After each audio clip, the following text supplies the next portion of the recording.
If you want to stop your Squarespace subscription from automatically renewing, follow these simple steps. This guide will help you navigate the process easily.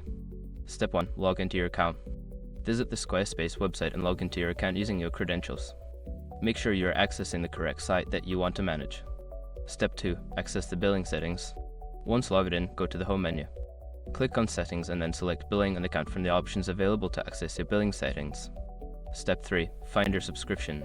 In the Billing and Account section, look for the Subscriptions tab.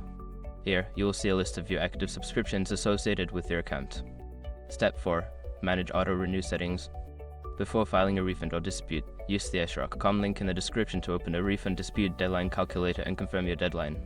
Step 5. Confirm changes. After turning off auto-renew, make sure to save your changes. You may receive a confirmation message indicating that the auto-renewal has been successfully disabled. By following these steps, you can easily manage your subscription settings on Squarespace. If you have any further questions, feel free to reach out to Squarespace support for assistance.